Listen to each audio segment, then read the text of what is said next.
Assalamu alaikum class, hope you are all fine. Today's topic is man as a psycho biosocial unit. कि जो एक इंसान है वो साइको बायोसोशल के को मिला के एक यूनिट के तौर पे कैसे काम कर रहा होता है। तो हम इसको स्टडी करने के लिए एक मॉडल डिवेल्प हुआ था जिसकी बेसिस पे इसे man as a psycho biosocial unit कहा जाता है। वो मॉडल था बायो साइको सोशल मॉडल। ये डिवेल्प किया था जॉर्ज ने। He states that interaction between biological, psychological and social factor determine the cause, manifestation and outcome of wellness and disease.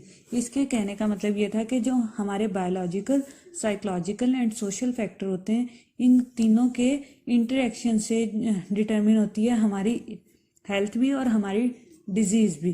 कि अगर हमारी हेल्थ अच्छी है तो वो भी इन तीनों फैक्टर्स के इंटरेक्शन से होगी, और अगर हम बीमार हैं तो वो भी हमारा इन तीनों के इंटरेक्शन से पे डिपेंड करेगा।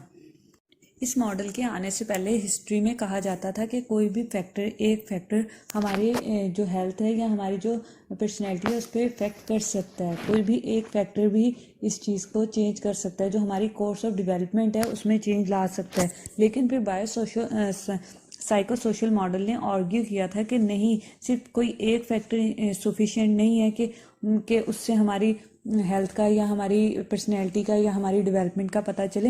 ये जो हमारे तीनों फैक्टर हैं ये इंटरप्ले कर रहे होते हैं कि जो हमारे इंसान का जेनेटिक मेकअप है, मेंटल हेल्थ है, बिहेवियर है, सोशल कल्चर है, ये सारी चीज़ें मिलके हमारी हेल्थ रिलेटेड आउटकम पे इफ़ेक्ट हो रही होती हैं।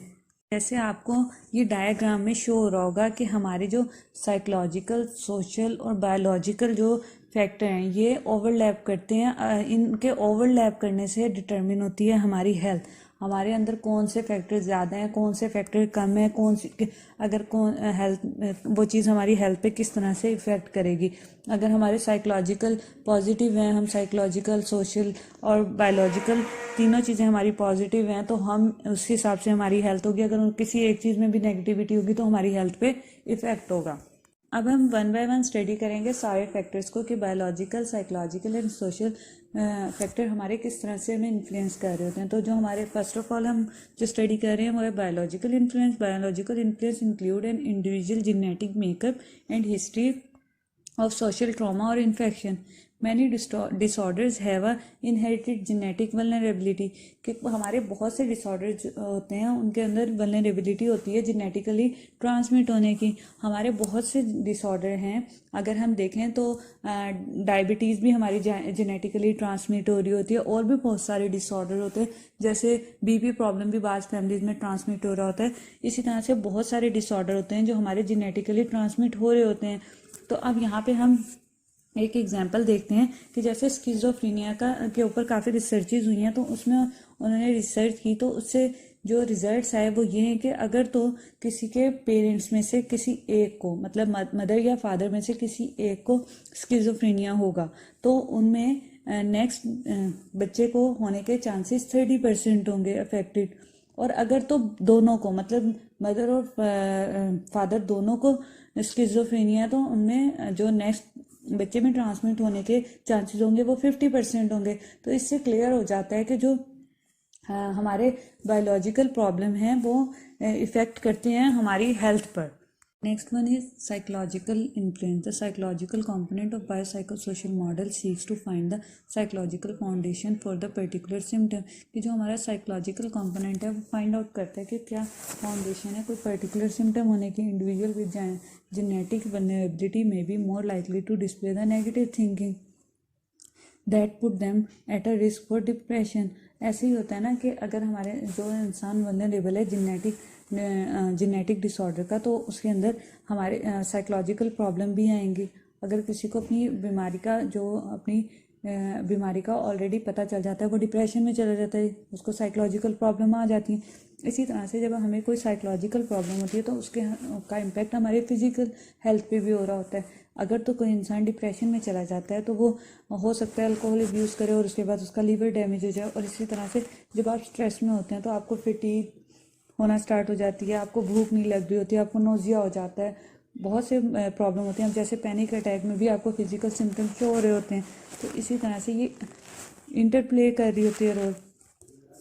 तो हम अब नेक्स्ट स्टडी करेंगे सोशल इन्फ्लुएंस ऑफ हेल्थ। अब सोशल इन्फ्लुएंस में क्या होता है? Social factor include socio economic status, culture and religion. इसमें हमारे सोशियो इकोनॉमिक स्टेटस भी आ जाता है, कल्चर भी आ जाता है, रिलीजन भी आ जाता है। अब ये किस तरह से हम इंसान को के ऊपर इम्पेक्ट कर रही होते हैं? अगर आप इसके लिए एग्जांपल लें, अगर आपको एक इंसान अपनी जॉब किसी तरह से उसकी ख़त्म हो जाती है या उसे जॉब से निकाल दिया जाता है, तो उसको क्या होता है? उसको स्ट्रेस होना शुरू हो जाता है, और स्ट्रेस के उससे उसको क्या होती है? इलनेस होना शुरू हो जाती है। कोई भी इलनेस हो सकती है।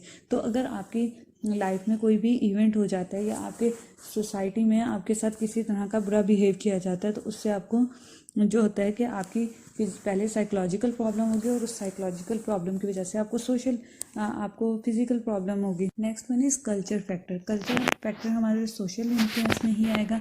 तो जो कल्चर फैक्टर है वो हमारी डोमेन है सोशल की। तो इसमें क्या होता है कि जैसे हमारे सर्कमस्टांसेस, एक्सपेक्टेशन और बिलीफ सिस्टम होता है, ये अगर हमारा डिफरेंट होगा हमारे कल्चरल ग्रुप से, तो हमें बहुत सी प्रॉब्लम होंगी।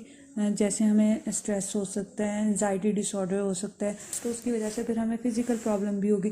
तो ये बायोसाइकोसोशल मॉडल हमें बताता है कि अगर तो हमारे इन चारों फैक्टर में से किसी एक फैक्टर को भी में भी प्रॉब्लम होगी या एक फैक्टर में भी कोई नेगेटिव इम्पैक्ट आ रहा होगा, तो हमारी एज ए होल जो इंसान है उसकी फुल हेल्थ पर इफ़ेक्ट आ रहा होगा। ठीक है, तो इसीलिए इसे कहा जाता है कि एज ए यूनिट इंसान में ये बायोसाइकोसोशल काम कर रहा होता है। हमारा बायोसाइकोसोशल मॉडल है, ये हम एप्लीकेशन हमारी माइक्रो लेवल पे भी हो रही होती है, मैक्रो लेवल पे भी होती है। हम इसे साइकोलॉजिकल भी कर सकते हैं, इंडिविजुअली भी कर रहे होते हैं, कम्युनिटी पे भी कर रहे होते हैं। तो ये माइक्रो और मैक्रो लेवल दोनों पे हो रही होती है। मल्टी फैक्टर ये किस तरह से? मल्टी फैक्टर ये इस तरह से कि हमारे 3-4 फैक्टर्स पे काम कर रही होती है। और इसका जो मेन जो इसका की एप्लीकेशन है वो ये है कि ये इलनेस पे नहीं, ये हेल्थ के लिए भी अप्लाई की जा सकती है। ये हेल्थ को प्रमोट करने के लिए काम कर रही होती है, और साथ साथ ये इलनेस के कॉजेज़ और उसके ट्रीटमेंट पे भी काम कर रही होती है।